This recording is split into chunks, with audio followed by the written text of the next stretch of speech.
சிம்மராசினியர்களுக்கு இந்த வாரத்துக்கு உண்டான டாரட் ரீடிங் என்னன்னு பார்க்கலாம். உங்களுக்கு இந்த வாரம் சில விஷயத்த மறைக்கணும், இதெல்லாம் சொல்ல வேண்டாம், இதை யாருக்கும் காட்ட வேண்டாம் அப்படின்னு நினைக்கிற விஷயங்களை நீங்க மைண்ட் செட்டை மாற்றணும். நீங்க எதையும் மறைக்காதீங்க, பயங்கர ஓப்பன் அப் ஆயிடுங்க. எந்த விஷயம் மைண்ட்ல வந்தாலும் நீங்க சொல்லிடுங்க.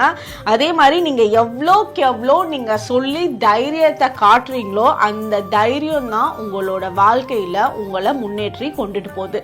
இந்த வாரம் சில விஷயத்துக்கு சான்சஸ் இருக்கு. அதாவது நீங்க தனியா உட்காந்து யோசிக்கிறது, தனிமையில நிறைய டைம் ஸ்பெண்ட் பண்றது, அது என்ன ஆகுதுன்னா நிறைய நேரம் நீங்க யோசிக்கிறப்ப நெகட்டிவ் தாட்ஸையும் உங்களுக்கு கொடுத்துரும். ஸோ அந்த மாதிரி வருது அப்படின்னு நினைச்சீங்க அப்படின்னா அந்த இடத்துல இருந்து நகர்ந்துருங்க. நீங்க ஷேர் பண்ணுங்க. நீங்க உங்களோட எந்த விஷயத்த ரொம்ப பயம் அப்படின்னு நினைக்கிறீங்களோ அதை ஃபேஸ் பண்ணணும். அதை ஃபேஸ் பண்ணீங்கன்னா உங்களுக்கு சக்சஸ் இருக்கும். இந்த வாரம் அதுக்குண்டான அமைப்பு நல்லா இருக்கு. அது உங்களோட ஒர்க்லயா இருக்கலாம், உங்களோட பிசினஸ்லயா இருக்கலாம்.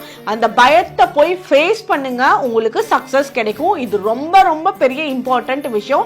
ஏன்னா சக்சஸும் இருக்கு. அந்த பயந்து எந்த இடத்துலயும் நீங்க பின் வாங்கிடவே வேண்டாம், தைரியமா இருக்கணும். அதுதான் உங்களுக்கு இந்த வாரத்துக்கு உண்டான மெசேஜ். உங்களுக்கு உண்டான ஏஞ்சல் நம்பர் 555. கமெண்ட் செக்ஷன்ல 555 ஏஞ்சல் நம்பர் டைப் பண்ணுங்க. தேங்க்யூ.